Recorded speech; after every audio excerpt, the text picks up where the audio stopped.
Hey guys welcome back. 23,000 രൂപ റേഞ്ചിൽ നിങ്ങളൊരു ബെസ്റ്റ് ഓൾറൗണ്ടർ ഫോൺസ് ഒക്കെ നോക്കുന്നുണ്ടെങ്കിൽ ഈ ഒരു വീഡിയോ ഫുള്ളായിട്ട് കാണാൻ നിങ്ങൾക്ക് എന്തായാലും യൂസ്ഫുൾ ആവുന്നതായിരിക്കും.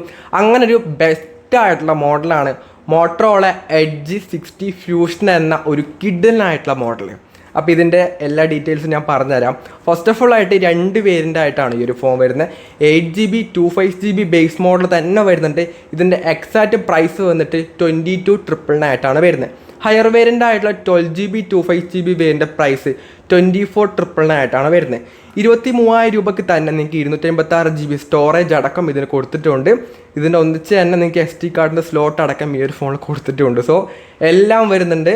പക്ഷേ ബേസ് മോഡൽ 128GB ഒഴിവാക്കിയതുകൊണ്ട് തന്നെ നല്ലൊരു കാര്യം. അല്ലെങ്കിൽ അവർക്ക് ഇതിനെക്കാട്ടി പ്രൈസ് കുറച്ച് ഇറക്കായിരുന്നു. പക്ഷേ എന്നാലും 256GB ഇപ്പം ഒരു കോമൺ ആയിട്ട് വേണ്ട ഒരു സ്റ്റോറേജ് ആണ്. 128GB എടുത്തിട്ടൊന്നും വലിയൊരു കാര്യം ഉണ്ടാകാൻ വേണ്ടി പോകുന്നില്ല. അത് മോട്ടറോളക്ക് അറിയാവുന്നതുകൊണ്ടായിരിക്കും മോട്ടറോള ഈ ഒരു രീതിയിൽ ഫോൺ ഇറക്കിയത്. ഇതിൻ്റെ ഡിസൈൻ വൈസ് വലിയ ഇമ്പ്രസീവായിട്ട് ഡിസൈൻ അല്ല. ഇതിന് മുമ്പേ നമ്മൾ മോട്ടറോള ഫോണിൽ കണ്ട ആ ഒരു എക്സാക്റ്റ് വികലതരാണ്. വലിയ വ്യത്യാസങ്ങളൊന്നുമില്ല. എഡ്ജ് 50 സീരീസിൽ കണ്ട ആ ഒരു എക്സാക്റ്റ് ഡിസൈൻ തന്നെയാണ് ഇതിന് വരുന്നത്. പക്ഷേ എഡ്ജ് 50 ഫ്യൂഷനിൽ ഉണ്ടായിരുന്ന ഒരുപാട് വ്യത്യാസമുണ്ട്.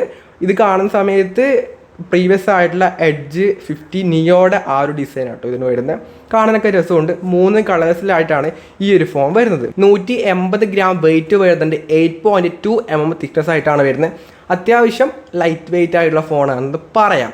പിന്നീട് മിലിറ്ററി ഗേറ്റ് സർട്ടിഫൈഡ് ആണ് ഈ ഒരു ഫോൺ. താഴെ വീണാൽ അങ്ങനെ പെട്ടെന്ന് പൊട്ടുമൊന്നുമില്ല. IP69 റേറ്റിംഗ് വരുന്നുണ്ട്. അങ്ങനെയുള്ള എല്ലാ കാര്യങ്ങളും കൊടുത്തിട്ടുണ്ട്. സോ ഡിസൈൻ വൈസ് ഒരു പെർഫെക്റ്റ് ലെവൽ എന്ന രീതിയിലാണ്. അതായത് കണ്ടുവന്ന ഡിസൈനാണ്. അതുകൊണ്ട് വലിയൊരു സംഭവമായിട്ട് പറയാനില്ല. ഒരു ടിപ്പിക്കൽ മോട്ടോറോള ഡിസൈനാണ് ഈ ഒരു ഫോൺ വരുന്നത്. ഇനി ഡിസ്പ്ലേ വൈസ് പറയുകയാണെങ്കിൽ 6.7 ഇഞ്ച് വരുന്ന 1.5K റെസൊല്യൂഷൻ ഉള്ളൊരു OLED ആയിട്ടുള്ള 120 Hz ഡിസ്പ്ലേ ആണ് വരുന്നത്. 1400 നിറ്റ്സിൻ്റെ ഹൈ ബ്രൈറ്റ്നസ് വരുന്നുണ്ട്.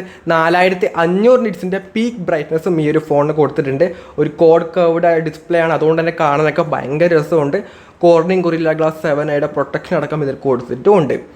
ഡിസ്പ്ലേ വൈസ് ഒട്ടുമിക്ക പേർക്കും ഈ പറയുന്ന കർവ് ഡിസ്പ്ലേ അങ്ങനെ അത്ര ഇഷ്ടമല്ല. അല്ലെങ്കിൽ താഴെ വീണ പൊട്ടിയാൽ തന്നെ അതിൻ്റെ ഡിസ്പ്ലേ മാറ്റാനുള്ള കോസ്റ്റും അധികമാണ്. അതുകൊണ്ട് തന്നെ ഒരുപാട് പേര് അത് അവോയ്ഡ് ചെയ്യുന്നുണ്ട്. അങ്ങനെയുള്ളവർക്ക് ഇതൊരു നല്ലൊരു മോഡൽ ആയിരിക്കത്തില്ല. വെയിറ്റ് ചെയ്യുക. എഡ്ജ് 60 നിയോ എന്ന മോഡലാർക്കും അതിൽ ഫ്ലാറ്റ് ഡിസ്പ്ലേ ആണ് വരാറുള്ളത്. അപ്പം അങ്ങനെയുള്ളവർക്ക് അത് വേണമെങ്കിൽ വെയിറ്റ് ചെയ്യുക. അല്ലാത്ത രീതിയിൽ നല്ല ഡിസ്പ്ലേ ആണ്. കാണാനൊക്കെ ഭയങ്കര രസമാണ് കേട്ടോ. കാണാൻ അത്രയ്ക്കും നല്ല രസമുണ്ട്. നല്ലൊരു ബെസ്റ്റ് ഇൻ ക്ലാസ് ആയ ഡിസ്പ്ലേ തന്നെ ഇതിന് കൊടുത്തിട്ടുമുണ്ട്. ഡിസ്പ്ലേയുടെ വൈസ് ഒരു ഇഷ്യൂവും പറയാനില്ല. ഫ്ലാറ്റ് കർവ്ഡ് എന്നുള്ള ഒരു വ്യത്യാസം അത് നിങ്ങളുടെ പേഴ്സണൽ ചോയ്സാണ്. നിങ്ങൾക്ക് അത് ഇഷ്ടമാണോ ഇല്ലയോ എന്നുള്ളത് എന്തായാലും താഴെ കമൻറ്റ് ചെയ്യാം.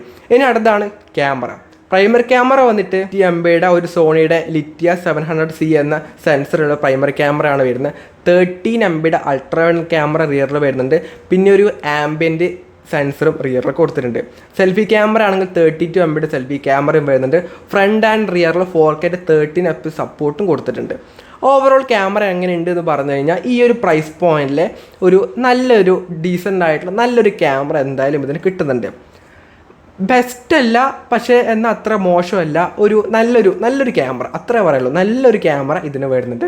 അത്ര ഞാൻ പറയുന്നല്ലോ. ബാക്കിയൊക്കെ തന്നെ നിങ്ങൾ റിവ്യൂസൊക്കെ നോക്കിയിട്ട് ക്യാമറ സാമ്പിൾസൊക്കെ നോക്കിയിട്ട് നിങ്ങൾ വിലയെടുത്ത് എങ്ങനെയുണ്ട് എന്നുള്ളത്.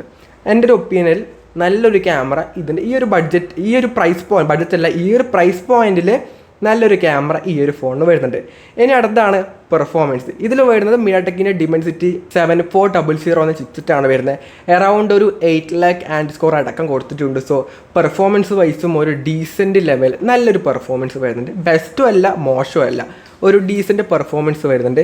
LPDDR4Xൻ്റെ റാം യൂസ് 2.2 സ്റ്റോറേജ് മാത്രമേ വരുന്നുള്ളൂ. കുഴപ്പമൊന്നുമില്ല. ഇതൊരു പെർഫോമൻസ് ഓറിയൻറ്റഡ് ആയിട്ടുള്ള ഫോണല്ല. അതുകൊണ്ട് അത് വലിയൊരു ഇഷ്യൂ ആയിട്ട് കാണേണ്ട ആവശ്യമില്ല. കാരണം ഈ റേഞ്ചിലെ ബാക്കി ചില ഫോണുകളിലും 2.2 മാത്രമേ വരുന്നുള്ളൂ. നത്തിങ് ഫോൺ 3A അടക്കം അതേ വരുന്നുള്ളൂ. അതുകൊണ്ട് അത് വലിയൊരു ഇഷ്യൂ ആയിട്ട് കാണേണ്ട ആവശ്യമില്ല. ഇതൊരു പെർഫോമൻസ് ഓറിയൻറ്റഡ് ആയിട്ടുള്ള ഫോണല്ല. പിന്നീട് ലേറ്റസ്റ്റ് ആയിട്ടുള്ള Android 15 ആയിട്ടാണ് വരുന്നത്. Hello UI ആയിട്ടാണ് വരുന്നത്.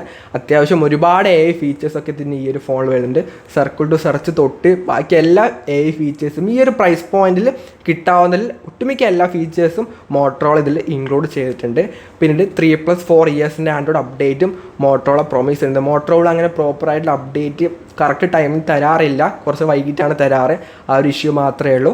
അല്ലാത്ത രീതിയിൽ എല്ലാം ഓക്കെയാണ്. പെർഫോമൻസ് വൈസ് അതാണ്. ഇതൊരു ബെസ്റ്റ് പെർഫോമൻസ് ഉള്ള ഫോണല്ല, പക്ഷേ എല്ലാം ഇതിൽ ചെയ്യാൻ വേണ്ടി പറ്റും, അത്രയേ ഉള്ളൂ. BGMI ഒക്കെ ആണെങ്കിൽ നിങ്ങൾക്ക് 16 FPS തന്നെ കളിക്കാനും പറ്റുന്നുണ്ട്. It's okay. ഈ ഒരു പ്രൈസ് പോയിന്റിൽ നല്ലൊരു പെർഫോമൻസ് ലെവൽ ഇതെന്തായാലും ഇതിന് കൊടുത്തിട്ടുമുണ്ട്. ഇനി ബാറ്ററി ആണെങ്കിൽ 5500 mAh ബാറ്ററി വരുന്നുണ്ട്. 68 വാട്ട് ഫാസ്റ്റ് ചാർജർ ബോക്സിനകത്ത് തന്നെ കൊടുത്തിട്ടുമുണ്ട്. ഇതാണ് ഈ ഒരു ഫോണിൻ്റെ സ്പെസിഫിക്കേഷൻസ്. ഓവറോൾ എങ്ങനെയുണ്ട് എന്ന് പറഞ്ഞു കഴിഞ്ഞാൽ ഒറ്റ വാക്കിൽ 23,000 രൂപ റേഞ്ചിൽ ഒരു ബെസ്റ്റ് ഓൾറൗണ്ടർ ആയിട്ടുള്ള ഫോണാണ് എഡ്ജ് 60 ഫ്യൂഷൻ എന്ന മോഡൽ. അതിനൊരു കൺഫ്യൂഷനില്ല, എല്ലാ കാര്യം ബെസ്റ്റാണ്. Design, build quality, display, camera, performance, battery എല്ലാം ഒരു ബെസ്റ്റ് ലെവലിൽ കൊടുത്തിട്ടുണ്ട്. എസ്പെഷ്യലി ഇതിൻ്റെ ഡിസ്പ്ലേ വെച്ചിട്ട് ഈ പ്രൈസ് പോയിന്റിലെ ബെസ്റ്റ് ഡിസ്പ്ലേ തന്നെ ഇതിന് വരുന്നുണ്ട്. നല്ല ബിൽഡ് ക്വാളിറ്റി വരുന്നുണ്ട്, IP69 റേറ്റിംഗ് വരുന്നുണ്ട്, എല്ലാം കൊടുത്തിട്ടുണ്ട്. സോ നിങ്ങൾ ആ പ്രൈസ് പോയിന്റിൽ ഒരു ഓൾറൗണ്ടർ ഫോൺ എന്ന രീതി നോക്കുന്നുണ്ടെങ്കിൽ എഡ്ജ് 60 ഫ്യൂഷൻ ഒരു ബെസ്റ്റ് ആയിട്ടുള്ള ഓപ്ഷൻ ആട്ടോ. കൺഫ്യൂഷൻ ഇല്ലാതെ പോയിട്ട് വാങ്ങാം, പക്ഷേ റിവ്യൂസ് ഒക്കെ നോക്കിയിട്ട് പ്രോപ്പറായിട്ട് നോക്കിയിട്ട് മാത്രം സെലക്ട് ചെയ്യുക കേട്ടോ. അപ്പം ഈ ഒരു വീഡിയോ യൂസ്ഫുൾ ആണെങ്കിൽ ലൈക്ക് ചെയ്യുക, ഷെയർ ചെയ്യുക, സബ്സ്ക്രൈബ് ചെയ്യുക. So it's fund Abhinav signing off. By.